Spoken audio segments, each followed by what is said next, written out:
શહેરમાં જ્યાં જુઓ ત્યાં રસ્તા પર કાં તો ખાડા જોવા મળે છે, ક્યાં તો ઉભરાતું પાણી જોવા મળે છે.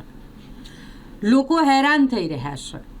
શહેરના આ દ્રશ્યો તમે જોઈ રહ્યા છો તે ફતેગંજ વિસ્તારના છે. ફતેગંજ વિસ્તાર મેઇન રોડ પર ઉભરાતું ગટરનું પાણી, જેના કારણે અહીં વેપાર કરતા વેપારીઓ, દુકાનદારો હેરાન પરેશાન થઈ રહ્યા છે. છેલ્લા ઘણા સમયથી, ઘણા મહિનાઓથી આ જ સમસ્યાનો સામનો આ લોકોએ કરવો પડી રહ્યો છે.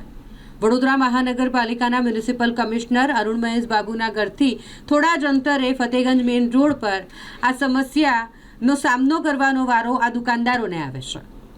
આ ડ્રેનેજનું ગંદુ પાણી ઉભરાઈ રહ્યું છે, જાણે અત્યારે શિયાળાની ઠંડીમાં વરસાદ વરસ્યો હોય તેવો રસ્તા પર માહોલ જોવા મળી રહ્યો છે.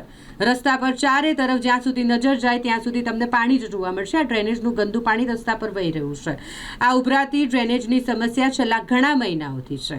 આ ફતેગંજ મેઇન ફતેગંજ વિસ્તારની જ વાત કરી લઈએ તો આ વિસ્તારમાં ઘણી બધી એવી સોસાયટીઓ કે જ્યાં પીવાના પાણીની પણ સમસ્યા છે.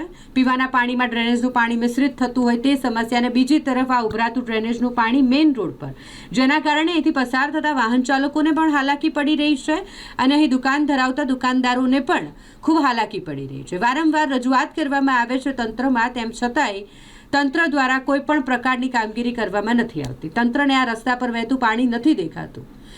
ડ્રેનેજનું ઉભરાતું પાણી, જેને લઈને સમસ્યાનું નિરાકરણ લાવવામાં આવે તેવી માંગ આ વિસ્તારના લોકો અને દુકાનદારો કરી રહ્યા છે. આ ફતેગંજ મેઇન રોડ છે અને આ ગટરનું ચેમ્બરનું પાણી એક મહિનાથી અમને અહીંયા પરેશાન છે.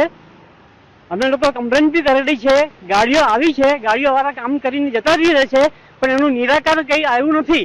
ને અત્યારે સોસાયટીમાં, અમારી સોસાયટીમાં ગલીમાં સોનમલિકા છે, આપણે પંચરત્ન છે, ઈસ્ટર્ન સોસાયટી છે, બધાના ઘરોમાં પાણી ઘૂસી ગયા છે, પણ કોઈ નિરાકરણ નથી. અત્યારે પબ્લિક હેરાન થાય છે, દુકાનદાર હેરાન થાય છે અને અમને બહુ પરેશાન છે. અને ગંદુ પાણી ગંધાય છે, અમારી દુકાનની બહાર પાણી નીકળે છે. એટલે પ્લીઝ આપણે કોર્પોરેશનના કમિશનર સાહેબ, જે બી આપણા મોટા વડીલો છે સાહેબ, અમારી વિનંતી છે કે તમે આ કામ પૂરું કરો અને અમને આનાથી નિરાકરણ લાવો, તો તમે આપની મહેરબાની સાહેબ. આના પહેલા કોઈ કામ ચાલતું હતું જેનાથી આ થયું હોય? શું કામ? ના, કોઈ કામ નથી. આ સેમ્બર આખી મેન રોડની સેમ્બર ભરાઈ ગઈ છે, એનું કોઈ નિરાકરણ નથી. દિવાળી પહેલાનું છે, લગભગ 2.5 મહિના જેટલા થઈ ગયા. કામગીરી કે ઓછામાં ઓછા 20 વાર ગાડી આવી છે, પણ એનો નિકાલ નીકળતું નથી. શું? હા, આવે છે, થોડું આમ કરીને જતા રહે છે, પણ એનું જે ડિસિઝન આવવું જોઈએ એ નીકળતું નથી. શું? 2.5 મહિના થઈ ગયા સાહેબ, દિવાળી પહેલાનું છે. અને બહુ પોઝિશન બહુ ખરાબ છે. આ દુકાનવાળા એટલા હેરાન છે ને, તો હવે શું કરીએ અમે? હવે સોસાયટી વાળા કોઈ હાથ મૂકવા માટે તૈયાર નથી, કોઈ બહાર નીકળવા માટે તૈયાર નથી. શું? હવે દુકાનવાળા શું? દુકાનવાળાનું લાઈન બી નથી, એ બિચારા ખોટા અટવાવે છે. અપાર્ટમેન્ટ વાળાનું, પંચરત્નનું છે, સાંઈ વિહારનું છે, અંદર સોનાલિકાનું છે, ફેડસીટનું છે, ગણેશ નિવાસનું છે, એમાં બધું આવી ગયું. મારું બી મકાન ગણેશ નિવાસમાં છે. મેં મારું બી નામ લીધું કે અમે પૈસા આપવા માટે તૈયાર છે, કેમ તો મારી દુકાન પડે છે.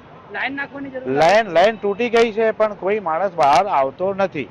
કોઈ આવે, બેસીને મીટિંગ કરે તો કઈ કોર્પોરેશન થી વાત થાય, કઈ આગળ વધે, પણ કઈ એટલું નીકળતું નથી. અરજી આવે છે, ગાડી આવે છે, અડધો કલાક માણસ આમ મજૂરી કરે છે, પછી જતી રહે. કોઈ એમની એમ રહે છે યાર, ભમાકે નીકળે છે, કશું જ નિકાલ નીકળતું નથી. હવે અમે ખાલી રિક્વેસ્ટ કરીએ છીએ સાહેબને કે ભાઈ આનું નિકાલ કરો. બહુ થઈ ગયું, હવે બહુ થઈ.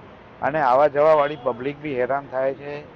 કોઈ પડી જાય, કોઈ ઉંમરવાળો માણસ હોય તો પછી. થોડા દિવસ પહેલા જ અહીંયા રોડની પણ કામગીરી ચાલતી હતી, રસ્તો પણ બંધ કરવામાં આવ્યો હતો.